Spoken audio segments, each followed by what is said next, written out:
बहुत गहरी दरार, बहुत लंबी लाइन खिंचती जा रही है। क्या मैसेज आएगा जनता से इस तरह से? अगर प्रदेश के मुख्यमंत्री नहीं आएंगे, इस तरह से संसद भवन के उद्घाटन को लेकर हमेशा दरार खिंची रह जाएगी, अध्यादेश जो है वो लाया जाएगा। ये जो क्या ये हमारा फेडरल स्ट्रक्चर, हम हमेशा एग्जांपल देते हैं कि संघीय ढांचा है हिंदुस्तान का, ऐसा लोकतंत्र कहीं नहीं है। क्या जो अभी हो रहा है वर्तमान में घटनाक्रम देश की राजनीति में, किस तरह से देख रहे हैं आप? छोटी सी टिप्पणी।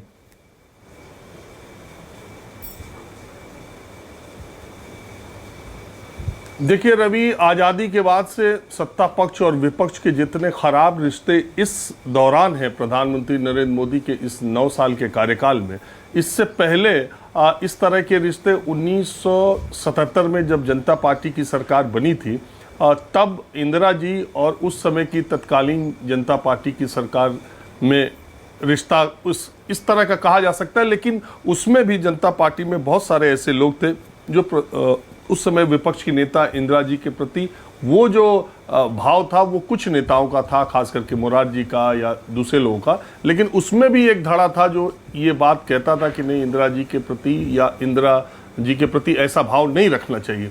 लेकिन वर्तमान में जो सत्ता पक्ष का विरोध विपक्ष के साथ और विपक्ष का सत्ता पक्ष के साथ, कई बार ये कहा जाता है कि कांग्रेस पार्टी या देश का विरोधी दल सबसे बड़ा अभी तक ये पचा नहीं पाया है कि प्रधानमंत्री नरेंद्र मोदी को इस देश की जनता ने 2 बार बहुमत दिया है।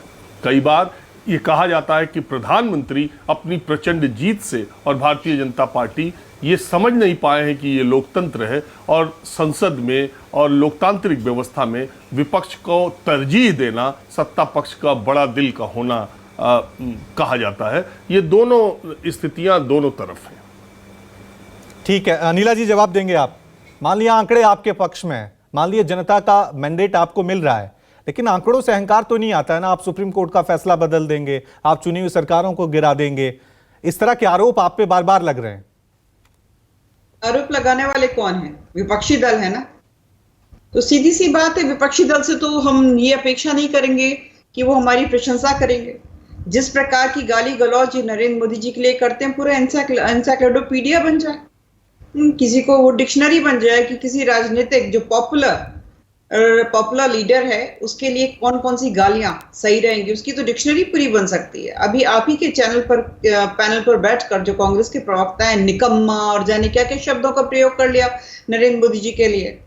हाँ, इनके नेता हैं, अरविंद केजरीवाल हैं, ममता बनर्जी हैं, क्या बोल रहे हैं? अभी तो चुनाव में समय है, कुछ भी मिरेकल हो सकता है, कोई भी मर सकता है। मतलब ये लोग तो वो लोग हैं जो दुआ करते हैं कि नरेंद्र मोदी जी की मृत्यु हो जाए। तो ये वो राजनीतिक दल हैं कि नरेंद्र मोदी जी का विरोध करते करते ये राष्ट्र का विरोध करते। राष्ट्र का विरोध कैसे होता है?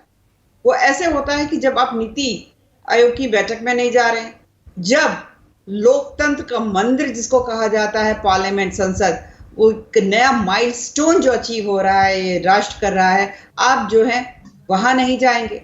तो सीधी सी बात है, ये जो भी कर रहे हैं ये नरेंद्र मोदी जी के विरोध में कर रहे हैं। परंतु जब तक राष्ट्र की जनता नरेंद्र मोदी जी के साथ है, विपक्ष जो है कुछ भी बोलता रहे, कुछ भी करता रहे, कोई फर्क नहीं पड़ता। ठीक है रवि जी, देखिए आज नेहरू जी को याद कर लेते हैं और इनको याद दिला देते हैं कि नेहरू जी जब प्रधानमंत्री थे, देश के अंदर संसद का सत्र जो होता था 138 दिन चलता था, अब 60 दिन से भी कम चलता है। इनकी सरकार में 9 मिनट के अंदर बिना बहस के अंदर और अध्यादेश लाकर ये लोग करते हैं। ये नेहरू जी को कॉपी करने के चक्कर में इन लोगों को ये समझ नहीं आया कि सरकार कैसे चलानी। पिछले 9 साल में देश को गर्त में डाल दिया और इन लोगों के अंदर इतनी हिम्मत है कि ये लोग आके टीवी पर बात कर सके। देश की जनता देख रही है। अनिला सिंह जी, आपके घर में भी ठीक है 30 सेकंड में खान साहब को दूंगा। 30 सेकंड में खान साहब को 30 सेकंड में खान साहब को दूंगा। खान साहब, मैसेज क्या जाएगा? मैसेज बहुत बड़ी बात है, बहुत बड़ी बात है भाई। हमने संसद भवन बनाया, एक मैसेज जनता में ये भी जा सकता है कि सरकार ने संसद भवन बनाया, वो क्रेडिट ले रही है। आप विपक्षी पार्टियां हैं, आप विरोधी करेंगी। देखिए, भारतीय जनता पार्टी ने देश के महामहिम राष्ट्रपति जी को ना बुला करके महामहिम राष्ट्रपति के गरिमा का अपमान किया है, इस देश के महिलाओं का अपमान किया है, इस देश के दलित आदिवासी समाज का अपमान किया है और भारतीय जनता पार्टी ने इस देश के संघीय ढांचे का अपमान किया है। आप बताइए रवि जी, इस देश की संसद का उद्घाटन होने जा रहा है, ये तो गर्व का माहौल है, उत्सव का माहौल होना चाहिए।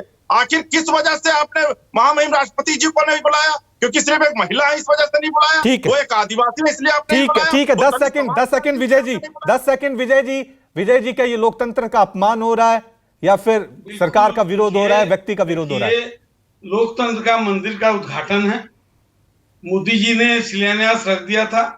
उद्घाटन हमारी महामहिम महिला आदिवासी द्रौपदी मुर्मू से अगर कराया जाता तो हम लोग सभी शामिल होते और एक तो अच्छा संदेश जाता। लेकिन ये तो इतिहास को तोड़ मरोड़ के इन्होंने स्वच्छ भारत का आरंभ किया।